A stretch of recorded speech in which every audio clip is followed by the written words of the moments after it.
Good morning to all of you. मैं doctor Sarla. आज का जो हमारा विषय है, टाइटल है, वो पार्लियामेंट है।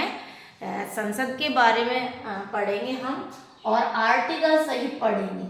बहुत ही इम्पोर्टेंट टॉपिक है आपके ऑल कंपटीशन के बेस में। देखिए, हम चर्चा करें संसद 3 व्यक्तियों से मिलकर बनती है। देखिए, इसको लर्न करने का जो तरीका है वो इस तरह से है। ये हमारी पार्लियामेंट है। पार्लियामेंट यानी संसद। इसके 3 पार्ट्स हैं। देखिए, राष्ट्रपति, राज्यसभा और लोकसभा, इन तीनों से मिलकर संसद का निर्माण होता है। ठीक है। इसमें कार्यपालिका में राष्ट्रपति की महत्वपूर्ण भूमिका होती है। राज्यसभा और लोकसभा, इसको विधायिका, ओके, ये ध्यान रखना है, विधायिका। और ये राज्यसभा। राज्यसभा का सभापति कौन होता है? राज्यसभा का प्रधान सभापति होता है उपराष्ट्रपति। क्वेश्चन पूछ ले, 17वीं वर्तमान में 17वीं लोकसभा है। वर्तमान में 17वीं लोकसभा है। इसके अध्यक्ष स्पीकर ओम बिरला है। ओम बिरला। और थम्बई दुरई इसके उपाध्यक्ष है। देखिए, बेसिक चीजें आपको लर्न करना बहुत अनिवार्य है। कहीं न कहीं से क्वेश्चन पुट अप हो जाता है। अब देखिए, हम यहाँ से संसद मैंने एक ट्रिक्स बताई थी मेरे नाम पर, सरला, सैफोर संसद। और ये आर्टिकल 7(9) संसद का गठन। संसद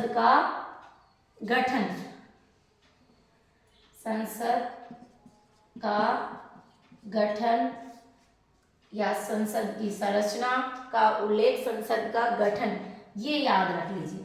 संसद का उल्लेख कहाँ? क्योंकि हम संसद के और भी महत्वपूर्ण आर्टिकल के बारे में जानेंगे। तो संसद का गठन आर्टिकल 7(9) यानी 79। ओके। फिर मैंने रेफ और राज्यसभा से कोऑर्डिनेट किया था, ठीक है, मेरे अपने नाम से। तो ये आर्टिकल 80 में उल्लेख किया गया है।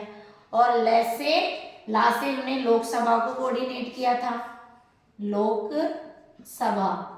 और लोकसभा का आर्टिकल 81 में। क्लियर?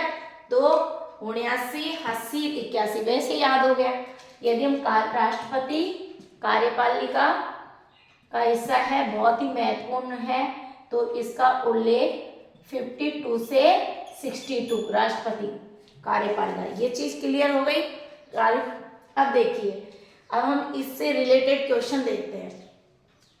फर्स्ट क्वेश्चन है, संविधान के किस अनुच्छेद, बहुत ही महत्वपूर्ण, संविधान के किस अनुच्छेद के अंतर्गत मनी बिल यानी वित्त विधेयक को परिभाषित किया गया है? मनी बिल का मतलब है वित्त विधेयक को परिभाषित किया गया है। वित्त, मनी यानी पैसा, बिल मीन्स विधेयक को परिभाषित किया गया है। तो आर्टिकल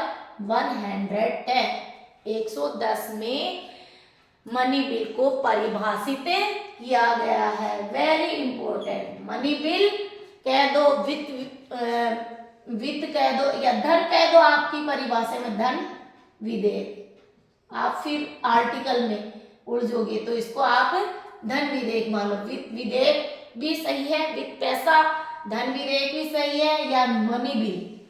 ओके, कैसे भी क्वेश्चन आ सकता है, तो आप इसको ऐसे लर्न कर सकते हैं। नेक्स्ट हमारा क्वेश्चन है, लोकसभा अध्यक्ष अपना त्याग पत्र किसे सौंपती है? लोकसभा का अध्यक्ष अपना जो त्याग पत्र है वो लोकसभा के उपाध्यक्ष को, लोकसभा के उपाध्यक्ष को अपना त्याग पत्र सौंपती है। Very important question. वर्तमान में लोकसभा अध्यक्ष कौन है? ओम बिरला कोटा से। क्लियर? ये चीज बेसिक चीज क्लियर होना चाहिए। अब देखिए हम संसद के आर्टिकल में पढ़ेंगे तो देखिए कितना महत्वपूर्ण क्वेश्चन दे दिया है। संविधान के अनुच्छेद 82, कंटिन्यू हमारी सीक्वेंस आ गई है 79, 80, 81, अब 82।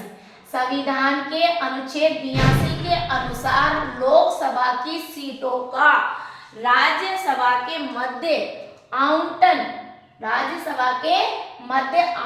किस वर्ष की जनगणना के आधार पर किया गया था? तो ये यहाँ क्वेश्चन लोकसभा की सीटों का राज्यसभा के मध्य आवंटन किस वर्ष की जनगणना के आधार पर किया गया था? तो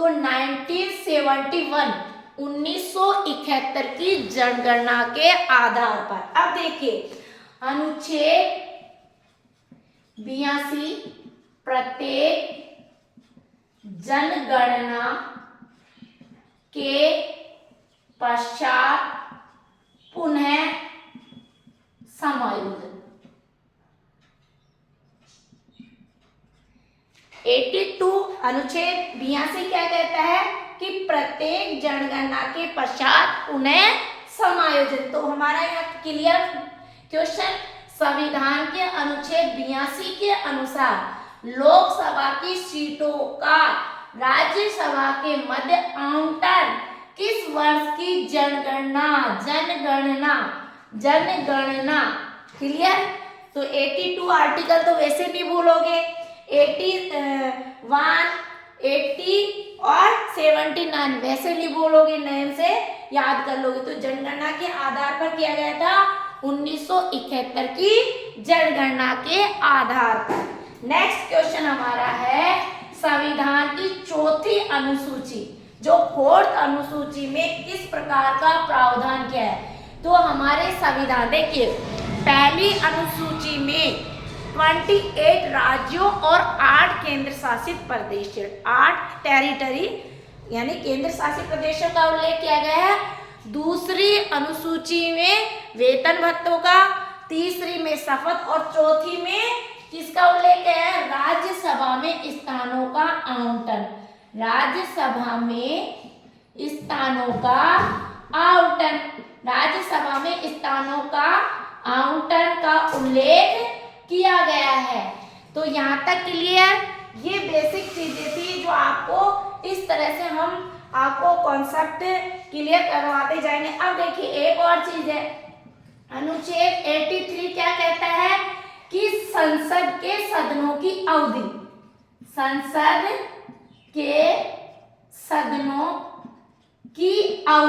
अब देखिए संसद के सदनों की अवधि, सदन यानी सदनों, लोकसभा और राज्यसभा। लोकसभा की अवधि 5 वर्ष, राज्यसभा की अवधि 6 वर्ष। लोकसभा को निम्न सदन कहा गया है, राज्यसभा को उच्च सदन कहा गया है। क्लियर?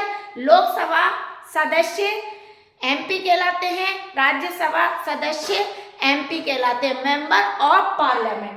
लोकसभा सदस्य बनने के लिए 25 वर्ष, राज्यसभा सदस्य बनने के लिए 30 वर्ष। क्लियर? तो ये उल्लेख किसमें किया गया? अवधि। आर्टिकल याद करने का तरीका है 83 में ये देखो 3 वर्ड आ रहे, अवधि यानी अनुच्छेद 83 में संसद के सदनों की अवधि का उल्लेख किया गया है। और अनुच्छेद 84 में संसद के सदस्यों की सदस्यता के लिए अर्हताएं, संसद के सदस्यों की सदस्यता के लिए अर्हता का मतलब जानते हो? अर्हताएं, एबिलिटी, योग्यताएं हो, क्या क्या योग्यताएं होनी चाहिए, क्या क्या होनी चाहिए। और आर्टिकल 85 क्या कहता है कि संसद के सत्र 17वां